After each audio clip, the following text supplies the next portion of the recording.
Usai mengaku diintimidasi, Butet menantang polisi untuk mengajaknya klarifikasi. 75 pendaki terjebak saat Gunung Marapi di Sumatera Barat erupsi. Pos pendakian diminta untuk evaluasi.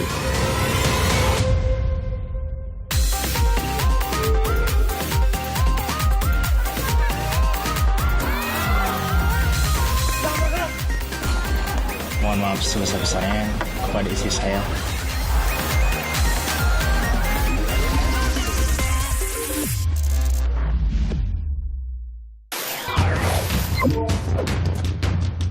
Saya itu jadi lurah sudah 2 periode. Selamat datang Orde Baru.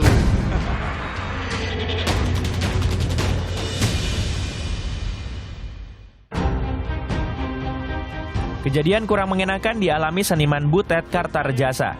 Butet tak menyangka didatangi polisi saat hendak menggelar pertunjukan teater di Taman Ismail Marzuki awal Desember lalu. Butet mengaku diminta menandatangani surat pernyataan komitmen agar pertunjukannya tidak berbau kampanye dan politik. Karena untuk pertunjukan kali ini setelah 41 kali Indonesia kita main, baru kali ini saya harus membuat surat pernyataan tertulis kepada polisi. Bahwa pertunjukan ini bahwa saya harus berkomitmen tidak ada unsur politik di dalam pertunjukan. Oh, keren. Selamat datang Orde Baru.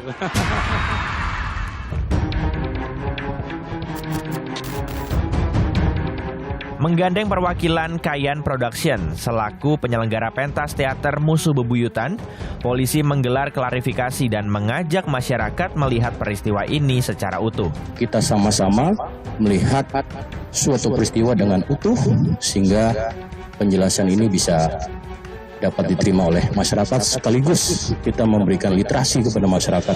Untuk pengurusannya, pada saat pengurusan surat pernyataan tersebut disampaikan ke kepolisian sebelum event. Lalu tidak ada intimidasi pada saat penandatanganan surat tersebut.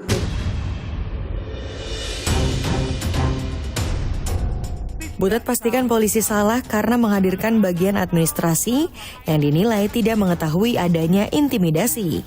Butet justru menantang polisi untuk mengadakan klarifikasi ulang dengannya. Bukan memaksa staf kami, orang admin, Mbak Indah, yang memang tidak tahu apa-apa soal ada atau tidaknya intimidasi. Intimidasi itu tidak harus pernyataan-pernyataan verbal atau tindakan fisik, tapi surat yang harus saya tanda tangani untuk menyertai dapatnya izin. Pementasan bertajuk Musuh Bebuyutan ini berlangsung 1 Desember lalu dan merupakan pementasan dari Indonesia Kita ke-41.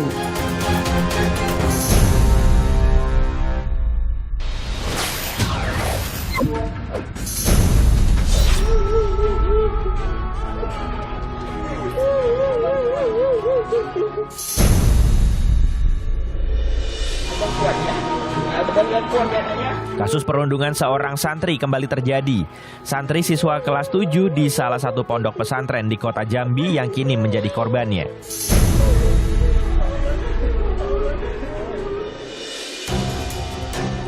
Korban diduga dirundung 2 orang seniornya. Korban mengalami lebam di kedua paha, kemaluan, dan cedera di perut akibat serangkaian penganiayaan itu. Karena lukanya, korban sempat menjalani perawatan intensif di RSUD Raden Matahir. Tak terima dengan perlakuan yang diperoleh anaknya, orang tua korban memilih membawa kasus ini ke jalur hukum. Keluarga melapor di Polda atas dasar laporan ataupun permintaan dari anak korban, menepun bahwasanya yang bersangkutan telah dianiaya oleh 3 orang yang diduga adalah santri ataupun anak yang memondok di pesantren tersebut. Namun setelah dilakukan mediasi dengan orang tua kedua pelaku, keluarga korban akhirnya mencabut laporannya. Kita melakukan laporan kemarin karena dalam posisi kita lagi emosi ya Mas ya, dengan adanya anak terbaring di rumah sakit gitu, akhirnya kan manusiawi sekali saya rasa karena emosinya lagi memuncak. Dan adapun setelah kita mediasi mencapai beberapa kesepakatan yang itu cukup diketahui oleh intern kami, akhirnya ya lebih baik berdamai. Pihak pesantren akan melakukan evaluasi untuk meningkatkan standar keamanan dan kenyamanan siswa pondok. Tentunya hal ini juga menjadi pelajaran untuk kita semua, terkhusus lembaga-lembaga pesantren yang ada, untuk lebih meningkatkan lagi dari sisi keamanannya, pendampingannya, segala sesuatunya terhadap peserta didik kita. Untuk menghindari terulangnya perundungan, pesantren bersama dengan polisi melakukan penyuluhan tentang perundungan kepada para santri.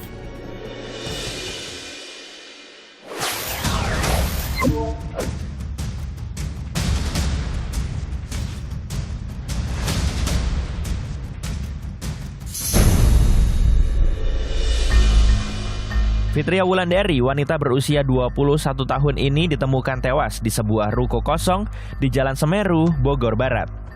Korban dibunuh pacarnya sendiri sehari sebelumnya di sebuah hotel. Polisi menyebut pelaku panik saat korban tiba-tiba berteriak histeris usai tersangka menyampaikan niatnya untuk memutuskan hubungan. Korban tewas akibat kehabisan napas. Pelaku ini ingin memutuskan hubungan dengan si korban. Karena korban tidak mau, akhirnya terjadilah pertikaian dan akhirnya korban sampai lemas dan selanjutnya 3 tahun terakhir meninggal dunia.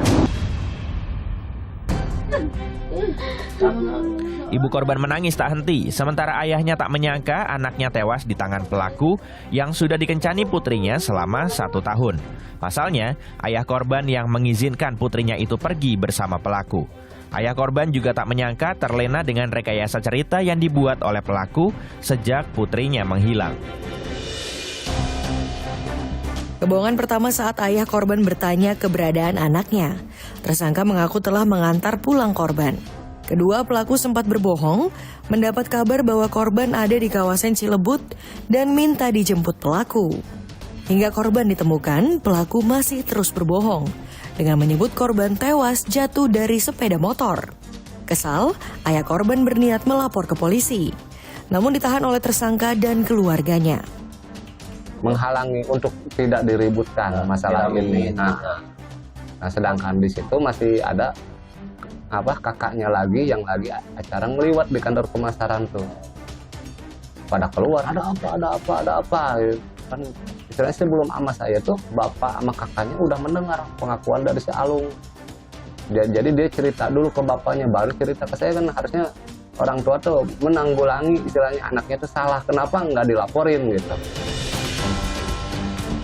Tersangka bukan kali ini saja terlibat kasus hukum. 3 hari sebelum membunuh Fitria, pelaku baru saja bebas dari penjara atas kasus penganiayaan.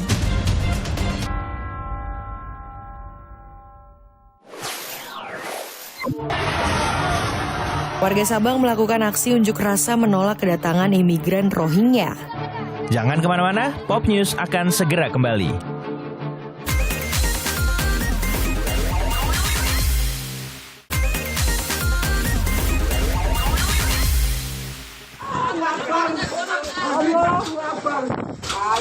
Seorang pria yang diduga pelaku penipuan ini tak berdaya setelah dihakimi para korbannya. Untuk menghindari hal yang tak diinginkan dengan terukur dan terarah, polisi melepaskan tembakan peringatan ke udara.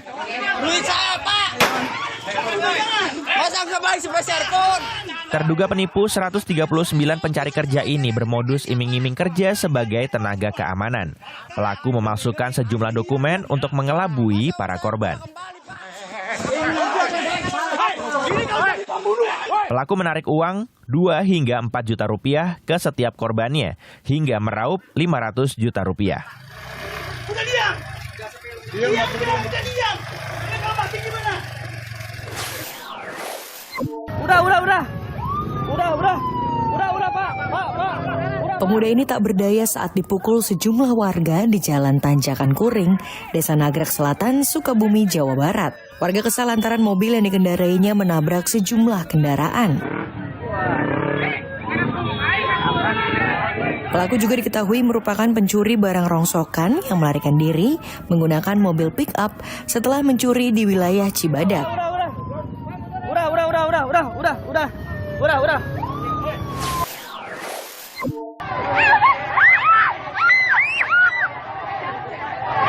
Sopir mobil pickup ini dihajar massa di Jalan STM Walangjaya, Tugu Selatan, Koja, Jakarta Utara, lantaran dituduh menabrak sejumlah pengendara motor.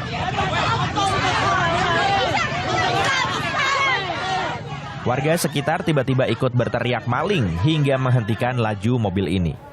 Korban turun untuk memberi klarifikasi namun terus-menerus mendapat pukulan. Sopir mengaku bukan maling maupun menabrak pengendara, melainkan tengah kabur dari razia Dinas Perhubungan.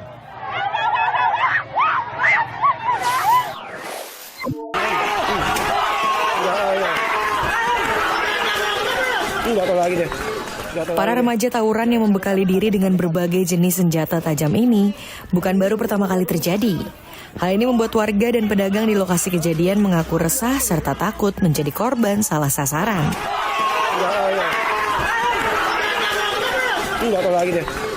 Warga berharap polisi melakukan patroli di Jalan Keramat Pulo Dalam 2, Senen, Jakarta Pusat.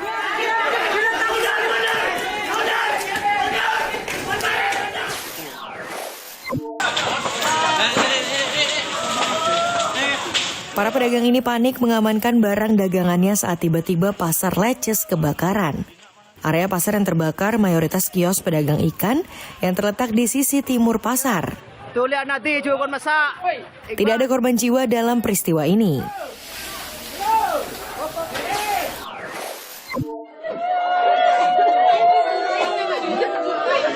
Isak tangis keluarga korban pecah saat jenazah siswa SMK korban ruda paksa ini mengembuskan napas terakhirnya di rumah sakit. Korban ditemukan di sebuah kamar kos dalam kondisi trauma berat. Diduga korban dicekoki minuman keras oleh sejumlah pria. Terduga pelaku yang merupakan seorang pelajar telah ditangkap polisi.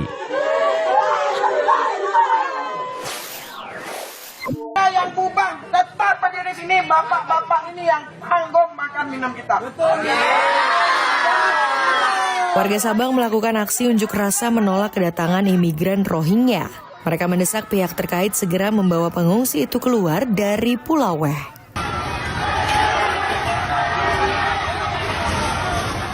Mereka bahkan membongkar tenda penampungan dan mengangkut 139 imigran memakai kendaraan umum menuju kantor wali kota Sabang. Warga menilai imigran Rohingya berperilaku buruk dan tidak menghargai aturan setempat.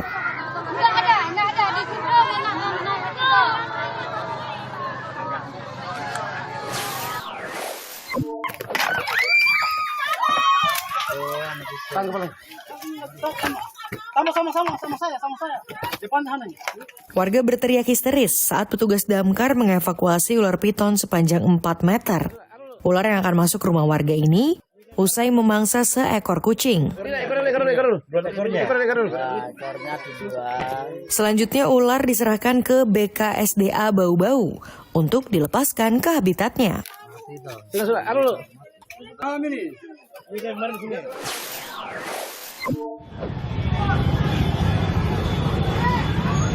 Aksi saling serang dari dua kelompok pelajar ini membuat warga di wilayah Kembangan Selatan, Jakarta Barat ketakutan. Tak hanya menggunakan batu, kedua kelompok pelajar ini juga mempersenjatai diri dengan sajam. Warga berharap polisi bisa memperketat pengawasan di titik rawan tawuran.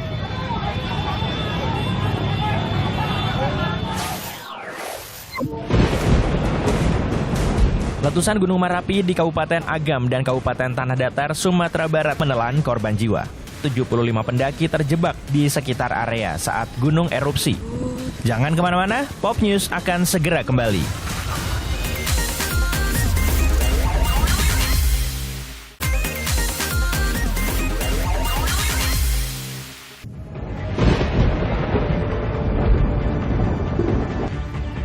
Bakal kayu, bakal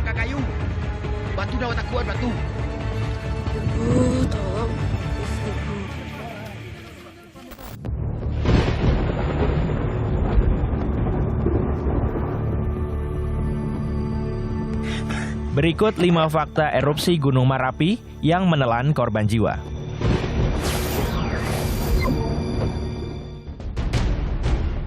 ...57 pendaki naik dari pintu masuk Batu Palano dan 13 lainnya masuk dari Koto Baru. Para pendaki dari pintu Koto Baru diklaim sudah turun semua. Sedikitnya 13 pendaki ditemukan meninggal dunia. Regu pencari juga bertaruh nyawa akibat cuaca yang tidak bersahabat dan terdapat erupsi susulan. Bakar kayu. Batu dah tak kuat, batu.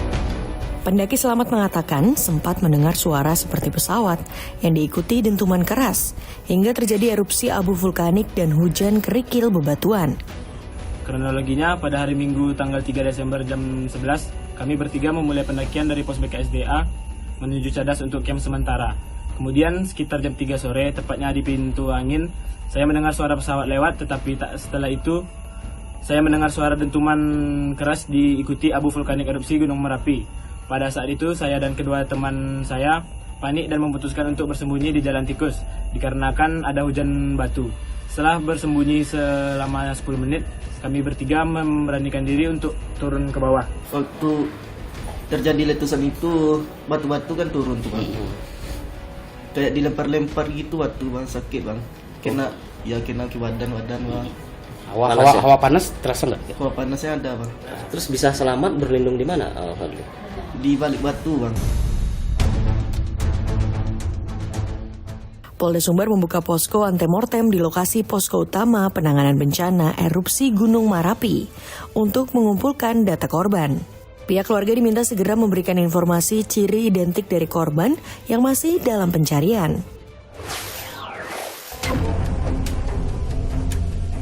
Dari hasil pengamatan, analisis data visual maupun instrumental, aktivitas Gunung Merapi pada level 2, yakni waspada sejak tahun 2011. Sementara gejala peningkatan aktivitas vulkanik bersifat eksplosif ini sudah berlangsung sejak Januari 2023. Aktivitas Gunung Merapi sulit diprediksi, kendati sudah dilengkapi alat pendeteksi dini. Kurang lebih 2011 ya. 2011 bukan karena apa-apa, karena sulitnya itu. Karena sulitnya aja itu. Kalau kita tahu bisa mendeteksi, mungkin kita bisa lebih leluasa mengaturnya ya, merekomendasikan. Tapi karena sulit, lebih baik preventif, jangan aja sekali-kali. Hanya masalahnya kan ketika erupsinya kan memang jarang ya, 2-4 tahun sekali itu kan. Itu yang sulit menahan diri ya, karena jarang. Kalau sering mungkin orang akan selalu waspada. Secara aturan, masyarakat dan wisatawan dilarang mendaki gunung dalam radius 3 km dari kawah puncak. BNPB meminta pos pendakian untuk evaluasi. Kalaupun Anda memberi izin, itu tidak boleh sampai puncak, nggak summit gitu. Nggak boleh sampai puncak, karena radius 3 km itu sudah avoiding gitu, tidak boleh mendekat lagi, karena statusnya adalah waspada level 2. Nah kalau tetap informasi sudah tahu, ini gunung status waspada level 2. Petugas posko pendakian tahu. Apakah disampaikan ke pendaki bahwa Anda tidak boleh sampai puncak? Hanya radius 3 kilo dari puncak. Kali ini, hujan abu vulkanik dari erupsi terjadi di wilayah Nagasari Lasi, Kecamatan Canduang, Kabupaten Agam. Pada 3 Desember terjadi erupsi eksplosif dengan tinggi kolom abu teramati sekitar 3.000 meter di atas puncak. Erupsi ini terekam seismograf. Menurut petugas pos, tercatat Gunung Merapi mengalami 46 kali erupsi dan 66 kali mengeluarkan embusan vulkanik ke udara selama tanggal 3 dan 4 Desember. Pada tanggal 3 Desember 2023, dari mulai erupsi 1454 sampai 2359, itu terekam 36 kali letusan dan 16 kali embusan. Kemudian pada tanggal 4 Desember dari jam 00 sampai pukul 6 pagi itu terekam 9 kali letusan dan 43 kali hembusan. Pos Gunung Api juga mencatat hasil pengamatan meteorologi berupa cuaca berawan, mendung dan juga hujan. Asap kawah bertekanan sedang dengan intensitas tebal dan tinggi 400 hingga 800 meter di atas puncak kawah.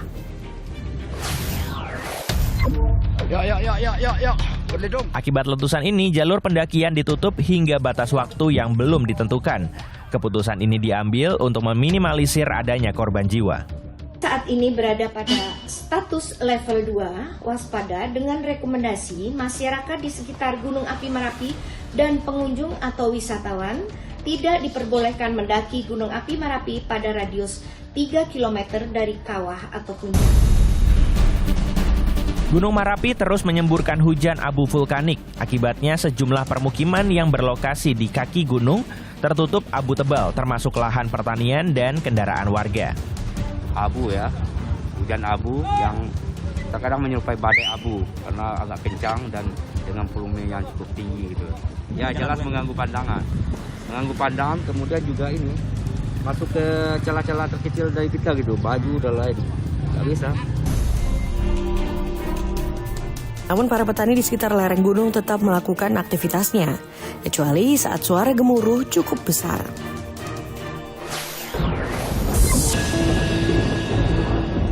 Gunung Merapi yang terletak di sebelah tenggara kota Bukit Tinggi memiliki ketinggian lebih dari 2.000 meter dari permukaan laut.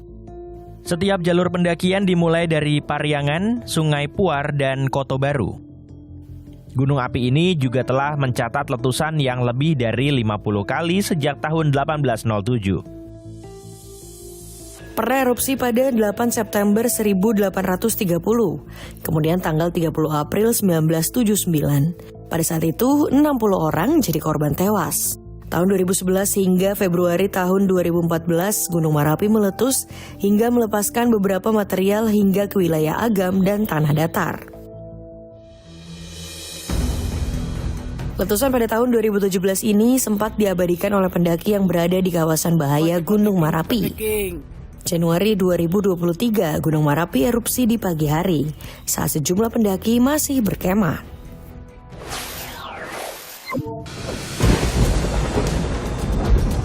Informasi ini mengakhiri Pop News hari ini. Jangan lupa tetap saksikan Pop News setiap hari Sabtu dan Minggu pukul 9:30 waktu Indonesia Barat. Tentunya hanya di Kompas TV. Terima kasih dan sampai jumpa.